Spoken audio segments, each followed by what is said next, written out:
Welcome to LawPath's legal education videos. My name is Damin Murdock and I've been a lawyer for over 10 years. Today we're talking about terms and conditions generally and what you normally include in those terms. There are a lot of website terms and conditions that you just can find for free as a template off the internet. I normally recommend if you're going to use one, make sure it's drafted by a lawyer because ultimately those are your terms. Those are your terms of trade. And they are the rules that are going to be bound to you and your client. Now, a lot of times there's issues with warranties, return policies, things like that. I'm going to run through a couple main items that I always look for in terms and conditions. When you look at a marketplace or a subscription model, the terms and conditions normally say something along the lines of this. Welcome to our website. Please become a member. Please provide this information to us. Might be the name, might be password, details of their address, could be date of birth, could be age. That's personal information.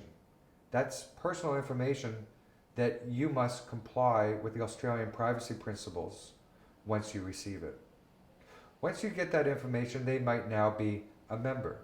And once they're a member, you are then in a situation where you dictate what the rules are for your service, whether it's a subscription or a marketplace or whatever it might be.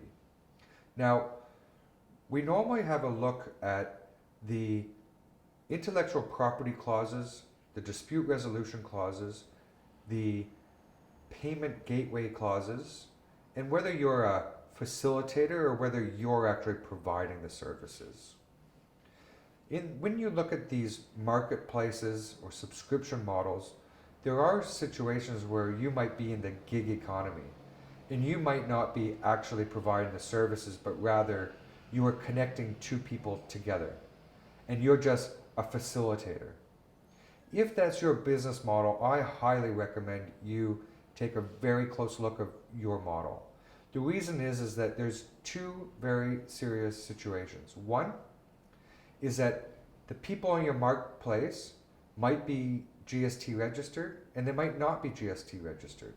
And the automation process in your back end of the software might always be charging GST or might never be charging GST. If you haven't worked out whether the certain people on your marketplace, if it's a gig economy, is registered or is not registered, and you don't have software that deals with that and the technology to deal with that, you could be up for a major GST liability in the future.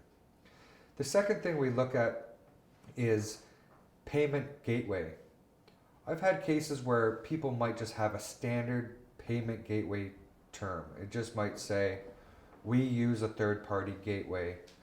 We don't collect your credit card details. And that is it. I've then had cases where someone has had their credit card details taken to pay the subscription, but they've actually never agreed to that third party's terms and conditions, or you never referenced it in your terms of that third party's conditions, which means essentially that there's a flaw in your terms.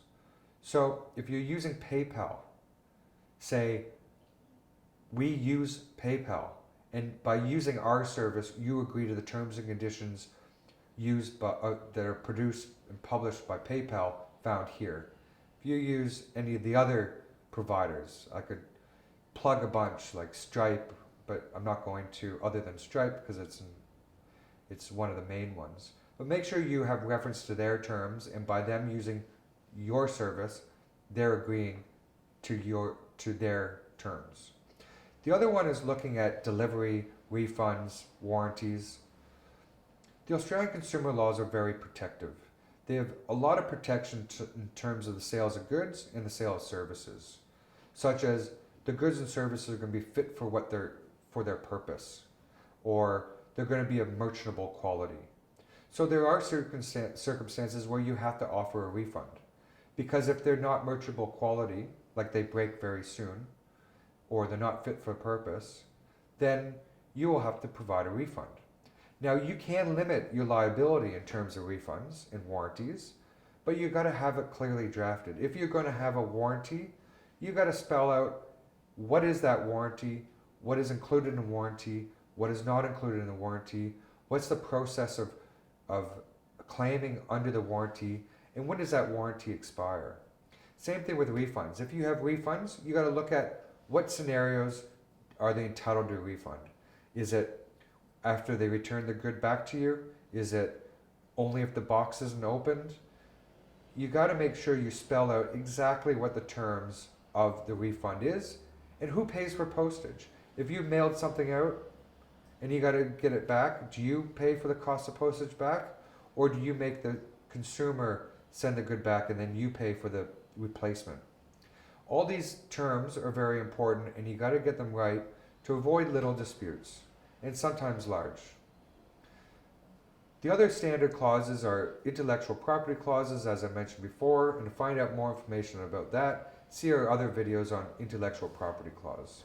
Thanks very much for watching our video. For more information, visit our YouTube channel and subscribe, or visit our website, www.lawpath.com.au. I'll see you next time.